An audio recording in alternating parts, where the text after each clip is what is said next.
আজকে সকালটা শুরু করলাম এক কাপ চা দিয়ে। সাধারণত সকালে আমি চা খাই না, আর চা খেয়ে বেরোতে না বেরোতেই রাস্তায় ধরলো তুলি। ওর আবদার, ও আমার সাথে রাস্তায় আসবে, মানে আমাদের মোড়ে ওর দাদুর দোকানে।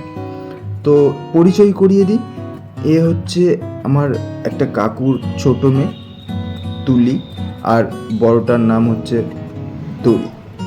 সেই স্কুলে গেছে। এ স্কুলে এখনো ঠিক কথা বলতে পারে না, তো তাই ও এখনো স্কুলে ভর্তি হয়নি। তো আমার সাথে যাবে, হাত ধরে টানাটানি করছে। ওখান থেকে ওকে সামলে ওকে বাড়িতে রাখলাম। একে দেখছো, একটা ছোট ভাই, এও একটা কাকুর ছেলে, এর নাম সায়ন। ওকে জিজ্ঞেস করলাম, কি রে, খেলতে যাবি না সকালে? ওরা সকালে স্কুল মাঠে প্র্যাকটিস করে ক্রিকেট। আর এই মন্দিরটা দেখছো, এই মন্দিরটা আমাদের এখানে পঞ্চানন মন্দির, মানে এই মন্দিরের প্রচুর কাহিনী আছে, আর এই পুজোতে প্রচুর ধুমধাম করে পুজো হয়। চলো আজকের ভিডিওটা তাহলে এখান থেকেই শুরু করা যাক। Welcome back our channel and welcome back another blog. তো আমি ওদেরকে ছেড়ে ওখান থেকে আমি ল্যাদ খেতে খেতে আমাদের নতুন বাড়ির দিকে এগোচ্ছি, মানে আমি নতুন বাড়ির দিকে যাচ্ছি। আজকের ওয়েদারটাও সুন্দর ছিল, মানে সুন্দর মানে সুন্দর। সকাল থেকে এতটা রৌদ্র নেই, সকালটা সুন্দর, ঠান্ডা ওয়েদার, কোথাও রোদ্দুর নেই, ছায়া ছায়া চারিদিকে।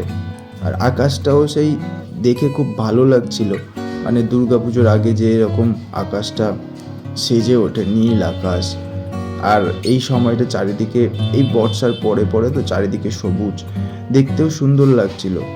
আর এই যে পুকুরটা দেখছো, এখানে হচ্ছে আমাদের পাড়ার একটা দাদুর ফিশারি বলতে পারো। এখানে সুন্দর বড় বড় মাছ চাষ করেছে, মানে যখন ওঠে দেখে প্রচণ্ড লোভ লাগে, খুব ভালো লাগে দেখতে।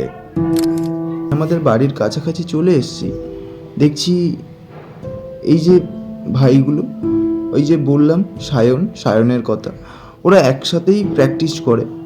তো ওদের বল নাকি পুকুরে পড়ে গেছে। তো আমি দেখলাম ওরা ঘোরাঘুরি করছে। প্রথমে আমি বুঝতে পারিনি যে ওরা বল তুলছে। তো এসে জিজ্ঞেস করলাম, কী রে, এখানে কি দেখছিস? বলছে এই বল পড়ে গেছে খেলতে খেলতে পুকুরে। তো ওইটা খুঁজছি, কোথায় খুঁজে পাচ্ছি না। তো এ মেনলি বলটা ফেলেছে, আর এ ওর জন্য রেগে আছে যে বলটাও ফেলে দিয়েছে, ও খুঁজছে না, ও দাঁড়িয়ে দাঁড়িয়ে দেখছে। তো ও আমাকে আবার বলছে, তুই কি ভিডিও করছিস? ভিডিও বন্ধ কর। এইসব দেখে এই একজন নারুদা, এ খুব ভালো ডান্স করে। তো আমাকে জিজ্ঞেস করলো, কি ভিডিও হচ্ছে? বললাম হ্যাঁ। তো ওর মতো কাজে বেরিয়ে গেল। বাড়ি থেকে চাটা খাওয়ার পরে এই বাড়িতে এলাম, মানে নতুন বাড়িতে, মানে যেখানে বাড়িটা হচ্ছে। এই বাড়িতেই আমি এডিট করি, এই বাড়িতেই আমি সব কিছু করি, কারণ ওই বাড়িতে সুযোগ হয় না সব কিছু করার।